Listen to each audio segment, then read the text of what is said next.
L'équipe entraînée par Nuno Espirito Santo a officialisé l'arrivée de Fabinho, le milieu de terrain défensif brésilien à Liverpool depuis 2018, s'est engagé jusqu'en 2026 avec le club situé à Jeddah, contre un transfert de 46 millions d'euros.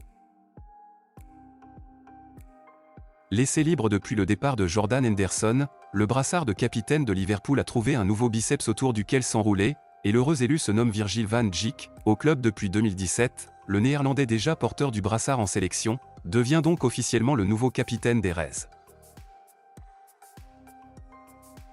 Après avoir tenté David Raya, le Bayern Munich est entré dans la danse pour le gardien du FC Séville Yacine Bounou, et cela avance bien entre les deux clubs. Le portier marocain est tout en haut de la liste et des discussions entre les deux camps ont bien débuté.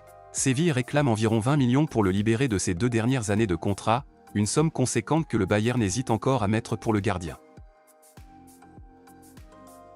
C'est désormais officiel, Ante Rebic a rejoint le club turc de Beşiktaş en provenance de l'AC Milan. Il a déjà passé sa visite médicale à Istanbul et les contrats ont également été signés.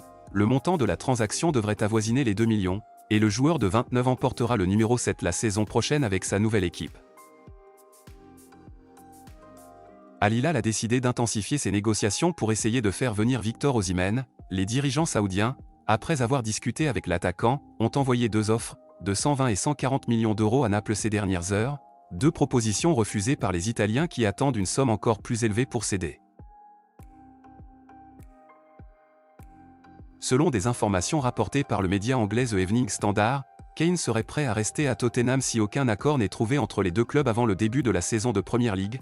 La réunion entre les dirigeants de Tottenham et du Bayern Munich, qui a eu lieu le 31 juillet, n'a pas abouti à une résolution concernant le transfert d'Harry Kane. Face à cette impasse, le joueur aurait décidé de rester en Angleterre, du moins temporairement. Arrivé en juillet 2022 au Bayern Munich, Sadio Mané n'a pas su convaincre les Bavarois et quitte donc l'Allemagne pour s'engager avec Al Nassr. Le nouveau numéro 10 du club saoudien a signé un contrat de 3 ans qui va lui permettre de toucher près de 40 millions d'euros chaque année. Les accusations de viol concernant Dani Alves donneront bien lieu à un procès. Le tribunal supérieur de Catalogne a confirmé que le footballeur brésilien de 40 ans serait jugé pour agression sexuelle en Espagne.